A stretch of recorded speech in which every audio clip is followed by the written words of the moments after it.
Hi, I'm Anna. I'm Ben. AutoSave, welcome to our channel. Today we're watching Fullmetal Alchemist Brotherhood episode 46. Last episode was a great episode. All the pieces are in place to go forward into what feels like the last stretch of Fullmetal Alchemist Brotherhood. We have some really great team-ups. I think there's only one thing at the moment that I can think of off the top of my head before going into this episode that I'm like a little bit worried about. Mei Chang? And that's Mei Chang. Mei Chang. Yeah.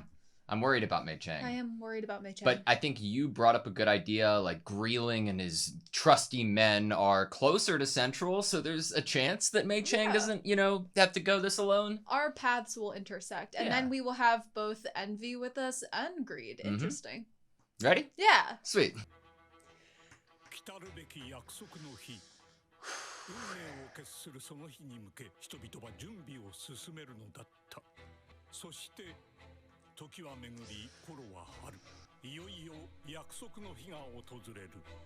About to arrive. Oh God. Spring Sheep Festival. They're a resin bowl?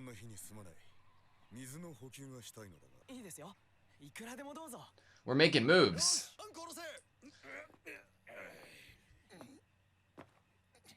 Sounds like they're heavy.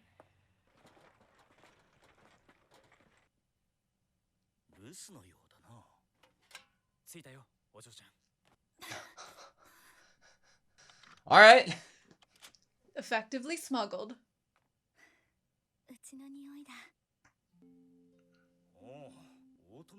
Wow.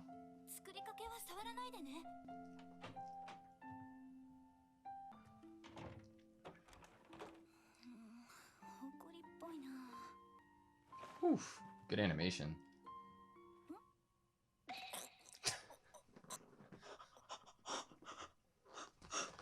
Ed, were you gonna say anything?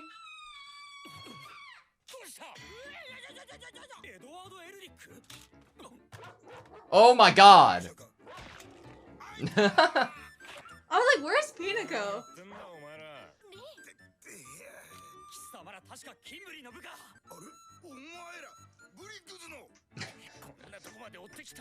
Oh my God.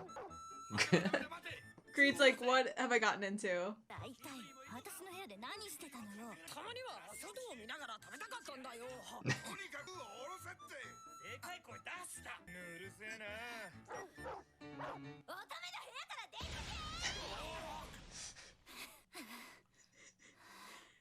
Ed's allowed to stay?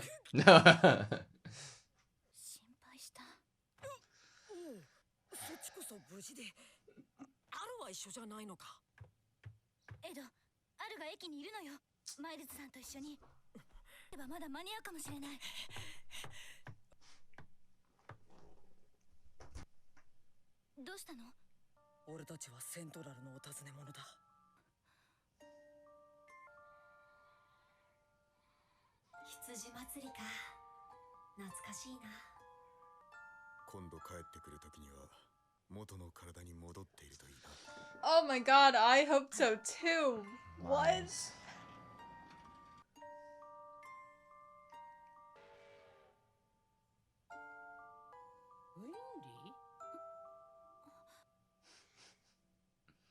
It's been a long time.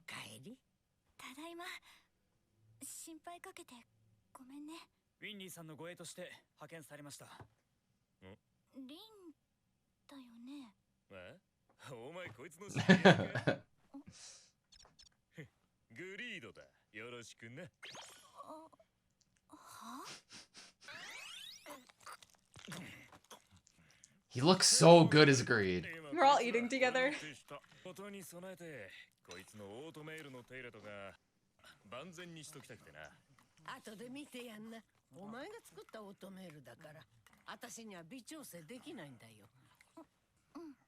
Great timing.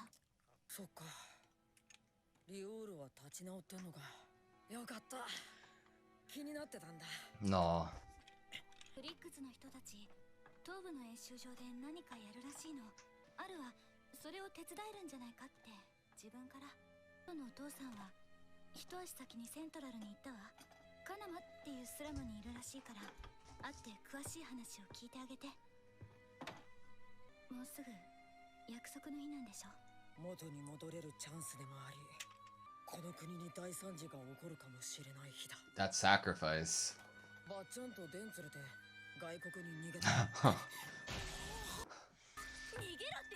He almost sounds like Hohenheim.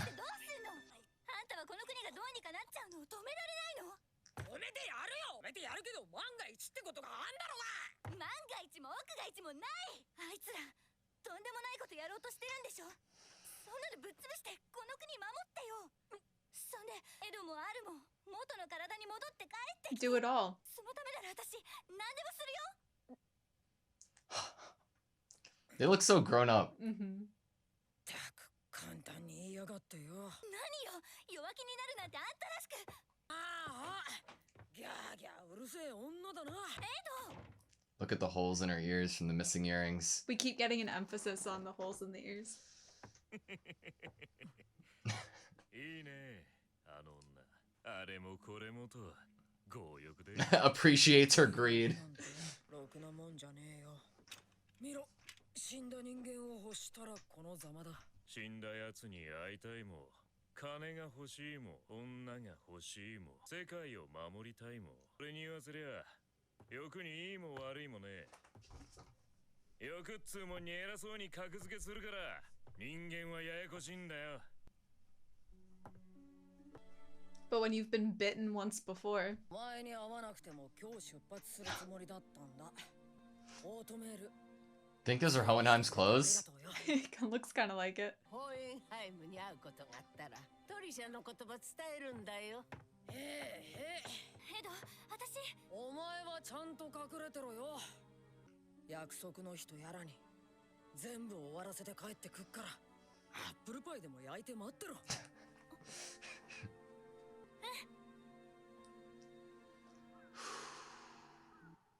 I didn't want that visit to be over so It was so soon. short.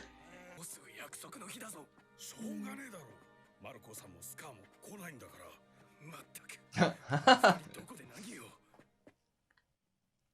お先生 So they waited back in Lior for them. お君たちじゃないぜ長いこと Where's Mei Chang at? 元軍人の俺たちがイシュバール人と一緒に行動するなんてよでも国に反逆してたスカーが今こうしてこの国を救うために動いてるなんてな勘違いするなこの国を救うの Changing it. 変えるのだイシュバールの民を否定したこの国に我らの存在を認めさせるためを Acknowledge our presence. 世界を変えるためにはまず己が変わらねばならぬそういうことだアメストリス人よ何ヶ月もただほっつき Oh! They made some friends. 志を共にする仲間たちだ I did not expect that.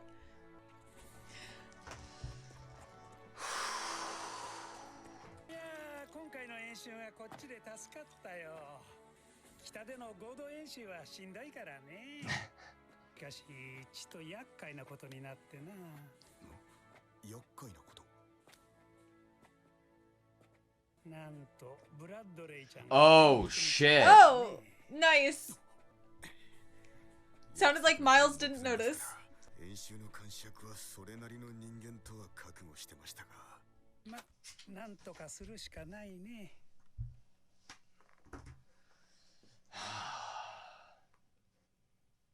Gonna check in on Al. Yeah.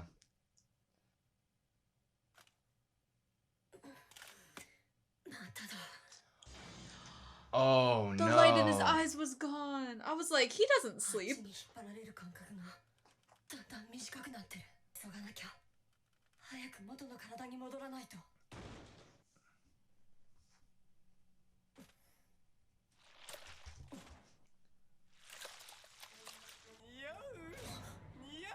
What?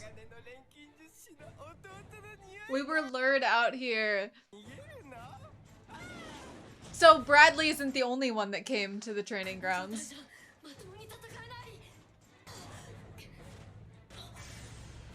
Oh, fuck!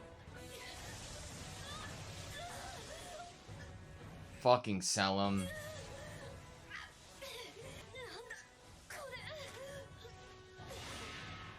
Oh no! Awful Awful timing! Awful timing!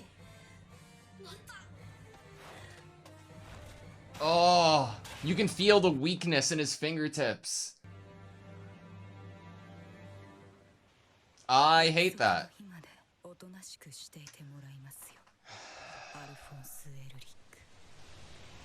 Don't. Fullmetal Alchemist. Al's a prisoner. Sweet. Olivier? どうも少々 Yeah. 貴様なぞに出す茶はないぞ。それにしても広い屋敷ですね。さすがアームストロング系。中隊いや大隊くらいは入りそうだ。私にもしものことがあったらこの屋敷丸ごとくれてやってもいいぞ。弟君には譲らないのですか？あいつにやるくらいなら貴様の方がまだ毛一本ほどマシだ。それは光栄です。遅ればせながらアームストロング家当主になられたお祝いです。ヒヤシンスセリム・ブラッドレーご存知ですか？ヒヤシンスの花言葉。しとやかな可愛らしさ。Roy. My guy. それではこれにて閣下。 Perfect to burn all the evidence right there. Sounds like gunfire, doesn't it? The training? The day before the promised day. This is insane. ざったいな。どさくさに紛れて大砲でブラッドレーのいるとこを吹き飛ばしちゃおうか。やめてください。アルフォンス・エルリックの所在はまだつかめないか。捜索は続けているのですが、 Well, 向こうに捕まったのでしょうか。僕の少々です。閣下、グラマン中将のことでお伝えしたいことがございます。 No. いえ、東と北の合同演習はおとりです。閣下が東にいることにより手薄になったセントラルでイシバールの残党がテロを行います。そして what the グラマン fuck? 中将はテロ鎮圧を口実にセントラルに侵攻。マスタング大佐と呼応し、混乱に乗じて中央司令部を乗っ取る計画です。 How did someone find out? Ooh, or was it a plant? ここ数日で多数のイシバール人がセントラル付近に潜入した。 I mean, that's true though, right? To an extent. Please be like, feel you're giving him the information purposefully. Please Because it's be something that's believable, but at least you're in control of it. Because he expected Grumman to act. We're playing chess. Come on. Let him think that he knows everything.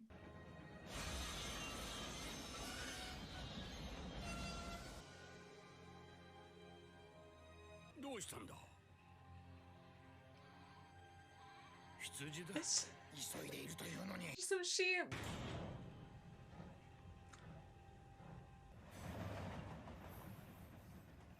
Oh no! Oh no! Oh my god!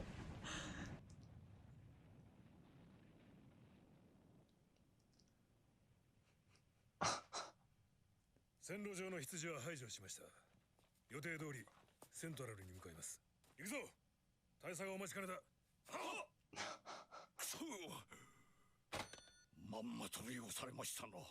白の少将、閣下の乗った列車が爆破されました。 Even he didn't know. Oh! Yes! Where's Rebecca? 明日すべてが動き出す。ブレダ少尉、フューリー総長。少尉は勘弁してください。 The fact that we're together. Oh my god. 総兵ですよ。 A deserter! 全部終わったら大佐に責任取ってもらいましょう。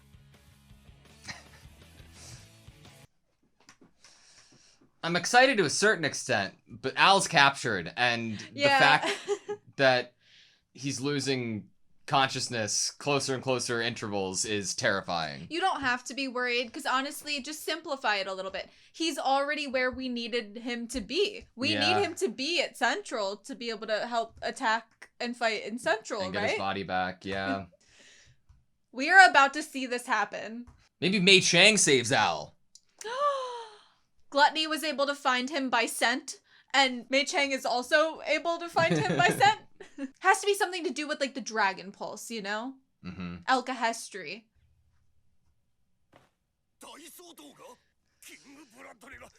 He's definitely not. Yeah.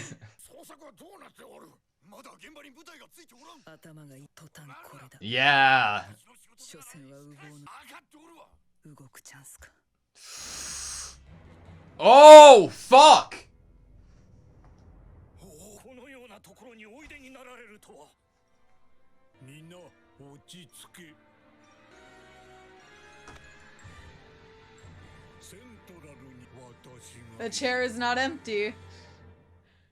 I hate his hand being on her shoulder. I know. Okay, that was Fullmetal Alchemist Brotherhood episode 46. What the time, dude? I feel like coming into this episode, time had already passed. And then like halfway through the episode, time is passing again at an extraordinarily fast rate. Yeah. God, so Ed has grown up so much. Him next to Winry compared to 40 episodes ago is like it's like 7 sequels happened all at once. And it kind of makes sense when you also think about the ages of which you've already originally written the characters to be at the start of the story, that there would be natural growth spurts and just obviously other than internal growth with the journey like we've gone on. But with the age that he was, it would make sense that there would be some other changes that would be happening to him over the course of this journey. I love this shot that I have up on screen right now. Like, just looking at them and thinking about how far they've come and how short Ed was. It just, like, it hits so hard, man. One of the first shots we got of him in this episode, I had myself thinking, episodes and episodes ago, wasn't Winry like, when did Ed's shoulders get so, like, broad? Broad and I was like, his tall. shoulders look really broad right Yeah. now. Honestly, it's sad that this was so short of a visit because I was really kind of hoping for longer, more just because I want more content of them. I mean, they have feelings for each other, and therefore, as a love enthusiast, I would like to see more content The of fact them. that they both separately went to the same place is really awesome. And I love, like, getting introduced to it by Winry returning there specifically because it's like, it's her home. Yeah. That she's introducing these two soldiers into her home, her smells, you know, and the idea that she just walks in is so comfortable that she begins undressing because it's her room. Why would she expect anything weird or nefarious to be going on in her room? And Ed had the same thought. Honestly, that was probably one of the highlight moments of this episode was her realizing that he's there, him realizing that she's there, and I'm like, I don't know which was firing off in his brain first. Winry's in this room or Winry is undressing in this room. I'm not sure like which one was like in the forefront of his mind there. But do you think that it was intentional that we continuously emphasized the empty ear with no earrings in it? I think it's like just a really awesome creative choice, and it therefore is intentional. I can imagine like, well, think about what we just wrote or watched a few episodes ago, and we have to be framing Winry in a shot right now with Ed. Let's choose like a good hairstyle, an angle for Winry to be able to put emphasis on what's missing in her ear. I feel like it feels intentional because I feel like the question that is being brought up from that kind of choice is, why did we not give them back here? Mm-hmm. And the fact that we have met up again on kind of like a safe turf or home turf, you would have thought, especially within the literal last episode, Ed realizes he has the earrings or remembers he has the earrings. You would think that that would be something that would be passed over. Not because that's what a character would naturally think when they're literally in this high stakes situation, but because someone wrote this story and, oh, he looked at the earrings last episode or a couple chapters ago, and we're gonna have him give them back to her when they see each other again. But we are in a high stakes situation, and maybe it's also supposed to speak on something deeper. Like, why wouldn't he give them back now? Is it more special and more cool to give them back when all is said and done and we're in our original body? See, I almost imagined Ed would try to give them back and Winry would have rejected them as a like the whole conversation of like the 1 in a million, 1 in a billion chance this doesn't work out and they don't return with their bodies. Like, if Ed tried to give them back, maybe she'd be like, no, you keep them and return them to me alive yourself. When you've like fulfilled all But I of the think greedy that's promises I have. the implication, right? Like that's intentionally why the situation is what it is. And I hope that we're able to bring those earrings back. I wonder if we're going to bring them up again as a visual, whether it's like an emotional motivator to a reminder that you need to get home. In my mind, I'm like, okay, Winry's up there with Ed and Al now in like the same like weight class. You know, Al needs his whole body back, Ed needs some limbs back, and Winry needs her earrings back. I mean, I do question if we would continue to use them as some sort of visual representation of something for Ed for him to look at and therefore calls upon feelings when we've already done that with them. So I see so many scenarios of how you could use or not use them now, especially since they haven't been given back. Like, oh my god, what if I use them for some attack? I don't know what attack you're gonna do with earrings, but like that's one of the first things that comes to mind is if you have something that's important to someone else, you could use it to, at the end of the day, reach your goals, use the thing, and then you'll have to go back to her and apologize. Sorry, I can't give you your earrings back. And she'll be like, I don't flippin' care about the earrings. You have your limbs, you know? Like, I could see a scenario like that happening.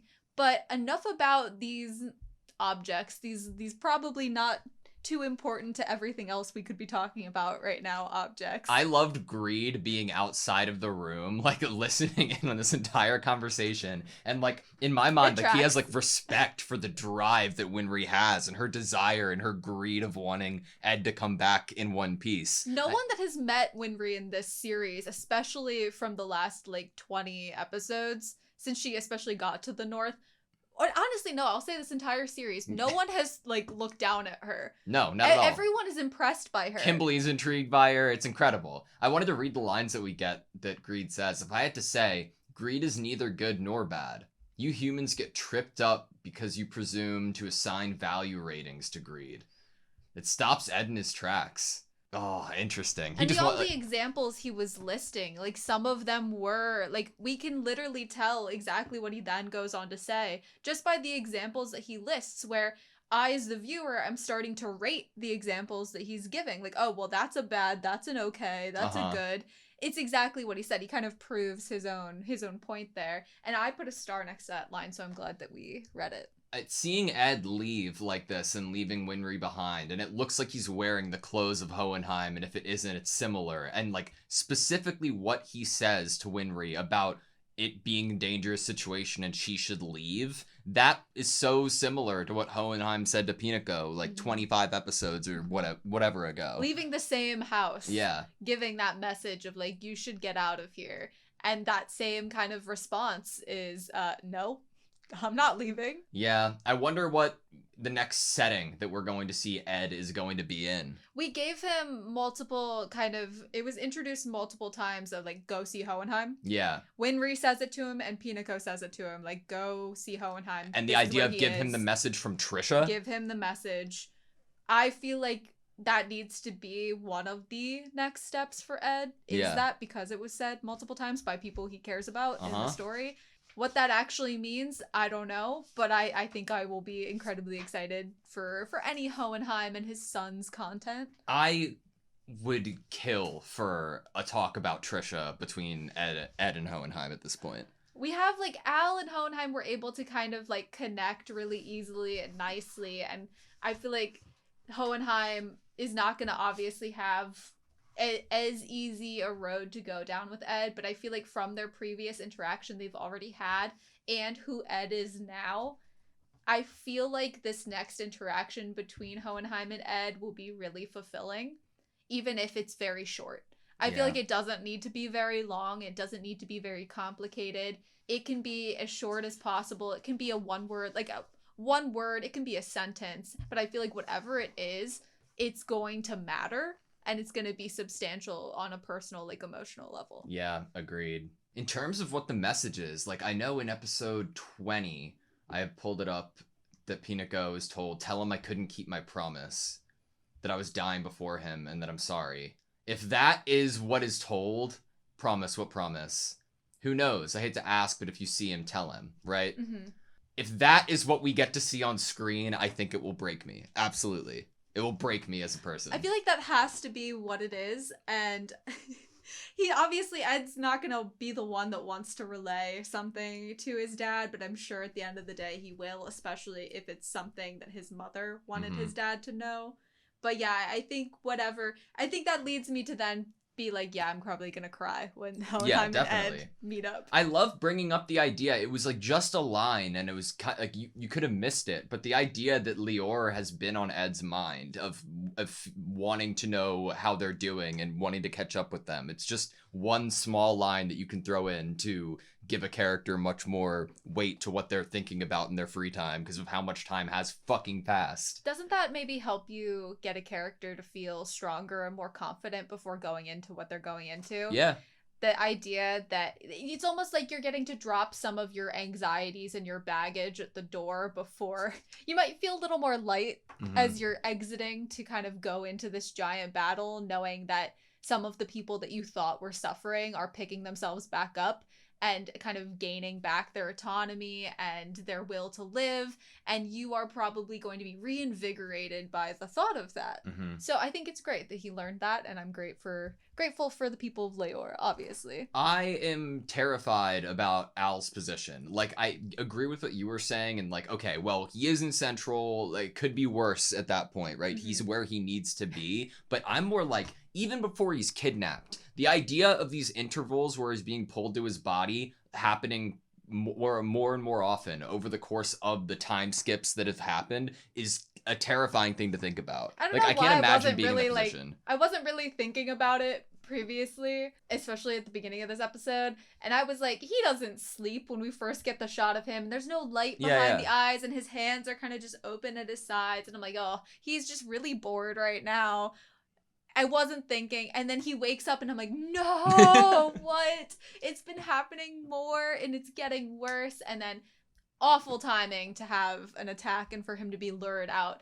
Gluttony could smell him. Well, at least Olivier knows about Selim at this point. Right. Through Roy. I also wanted to bring up a line that through that conversation, when we're talking about the mansion, Roy makes a comment, like, I'm paraphrasing here, but an entire army or regiment could fit within this mansion, and I wonder if that's going to come up at any point. I wrote down, is there any significance of offering this to Roy instead of her brother? I could imagine it.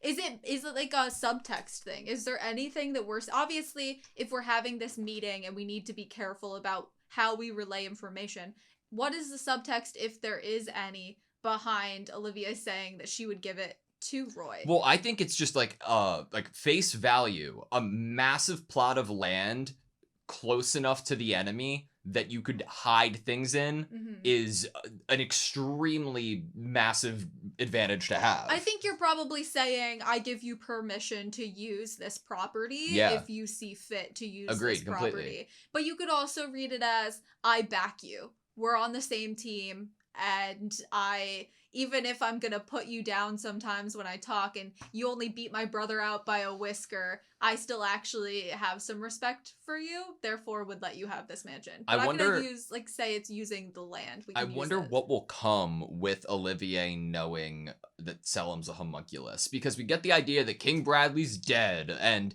I don't know if that's to, like, lead softly into a situation where Selim takes more of a stepping, role of leadership among the homunculi, while Bradley's, dead, or at least dealing with other things, and it will benefit Olivier to have that knowledge. But also we get the shot of father looming over Olivier with his hand on her shoulder. What you just said, there was like 3 things in there. I'm gonna go with one of them first, which is, what could Olivia even do now that we've seen the position she's in? She's like sitting there like, okay, so they're all fighting amongst each other. They're doing an awful job. There's instability here. The seat is empty. Bradley, like, who knows if he's dead or not, but there's chaos right now. I can take advantage of this. I can use this. I can do something. And then father comes out from the back and puts his hand on her shoulder. She's really in a position where she cannot do anything now, in my opinion. She's almost like a hostage at this moment. I don't know how she could get out of this, how she could relay information. One of the things that I came out of this scene with was, oh, so all of these people know what father looks like? And Sloth, yeah. They apparently all knew him. I thought he was just going to be, like, in the basement all the time, Well, and no, no one I think it actually makes knew what he sense. looked like. Don't forget who the leader Who the is leader at this truly point. Yeah. is. Okay. And it's just like the fact that he made his presence known here and was willing to come this far and come out into the meeting room was spectacular in of itself. Mhm. I mean, who knows? Is the reason because of what's happening with Bradley that he was able to come up or willing to come up here, or is it because we're only a day away from his promised day that he's super excited about? Therefore, he might be more willing to show himself and his cards and his moves. I have a question. So Grumman is incredible in terms of like war room strategy, right? Chess, if you will. Do you think that in his approach here to like feint or fake out the enemy here, do you think he is perpetuating a false, incorrect narrative and plan to the entire regiment because you can expect that somebody will inevitably betray? Or do you think it was a specific story that he told this one individual because he thought that he would betray? Because it was a genuine betrayal. He was surprised that he was wrong, it seemed like, yeah, right? he was definitely surprised that the information he had given was a trap. Yeah. So, I don't know. I think that's a really great question, Love. Did he pick out a few people or spread the information? Because it's not like he was telling everyone. This was a coup plan. You're not going to go tell everyone this plan.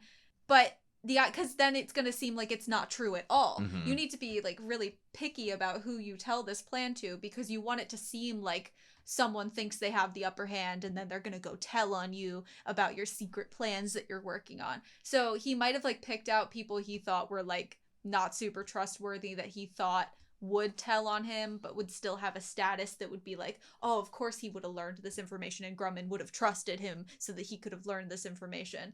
But either way, he was duped It by faked Grumman. me out quite a bit because how they structured it narratively, like I wasn't even thinking too deep into it because I was like, oh yes, Scar and Marco, they've been traveling around like obviously not doing nothing. They have many Ishvalan friends who are fighting for the same thing that Scar is, which I do want to bring up his lines too. But because of the proximity of that being brought up and Grumman saying things to somebody else about a plan with Ishvalan troops scattered elsewhere, It's a pretty I was good like, plan. oh. Like, the reason to have this kind of cloak on why the troops are entering Central is because there's a reason to. We create a reason for all of the troops that are here training to have to go there. The story he came up with was very convincing. Yeah. To the point where me as a viewer, I was kind of like, oh no, Yeah. wait. Oh no, wait, I'm supposed to think he's really smart. I can't just believe that our whole plan has just been told to Bradley here. I need to think that this was all purposeful because I have faith in Grumman. Yeah. I love the Scar's ideology and his lines here. Like, don't get me wrong, I'm not saving the country, I'm changing it. I'm acting to make this country which rejected the Ishvalan people acknowledge our presence. In order to change the world, you must first be changed yourself. Ah.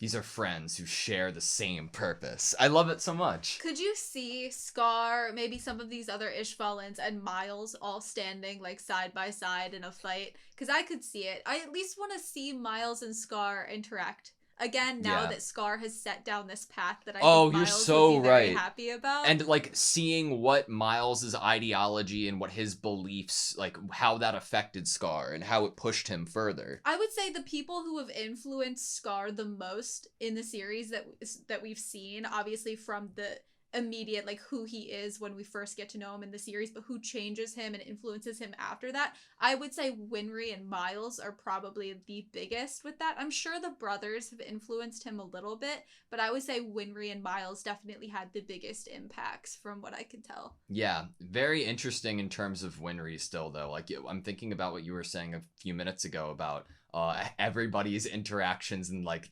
thoughts and impressions of who Winry is as a person. Everyone is impressed by her. I mean, rightfully so, but like everyone is like, not only is she beautiful, but she's strong and she's cool and we like her. Do you think that means Winry, we're not gonna be seeing Winry for at least until the promised day like is over with and done? Yeah, because think about the situation and how everything else is ramping up. What I could honestly, what I picture is that we're gonna have a lot of episodes that probably take place all on the promised day. I mean, it's the day before. Or the day Jesus, before. time. So we're gonna have a lot of episodes that span that whole day. Maybe there will be a nice amount of episodes after some the aftermath, of like, oh, the cleanup and how do we build back up the country, we're not trying to save it, we're trying to change it. How do we change it? Do we as viewers get to see what that change inevitably ends up being when we win? Because of course we're gonna win. I'm not gonna even entertain the idea of not winning.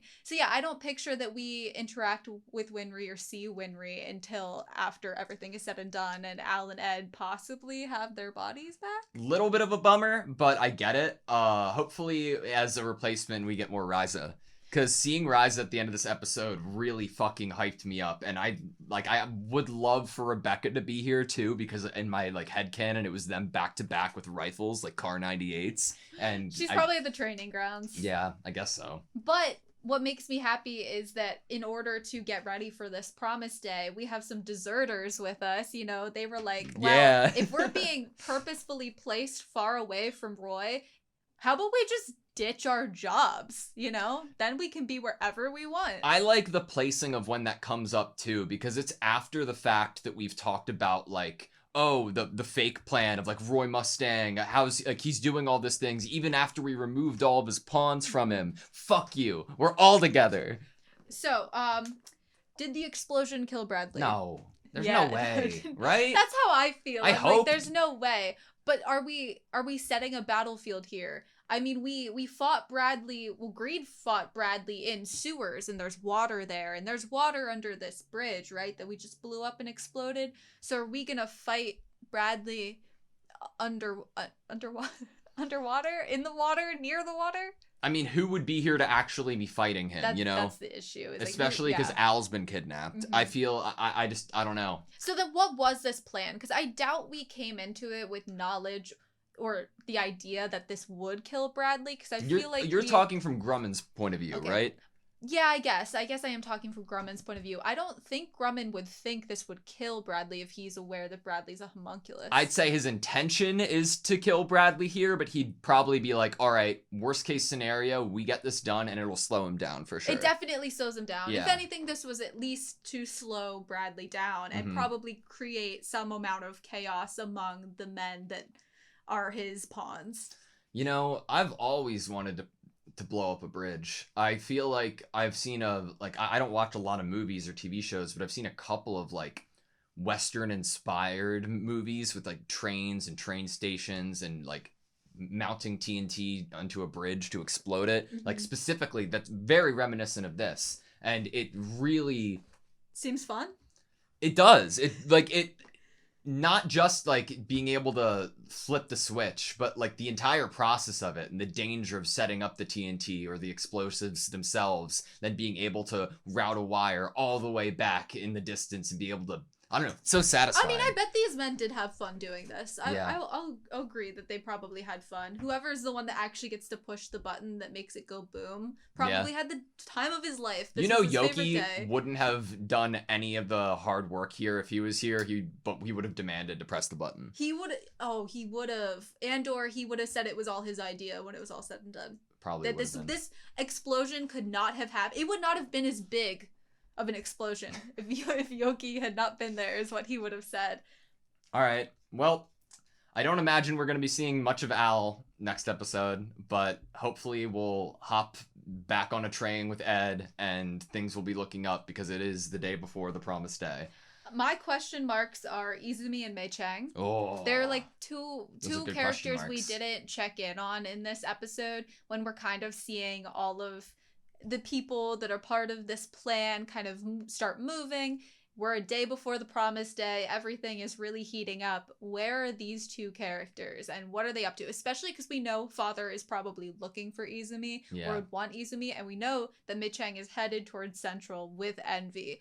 So both of them I really want to check in on. I hope we get to see a little bit more of Greed because I think he's slowly becoming one of my favorite characters in the series. Mm-hmm. And not just because he shares a body with Ling, which is also an amazing character. No, Greeling. Greeling. All right, you good? Yeah. Thank you guys so much for watching this video. Please like, comment, subscribe. We hope to see you next time.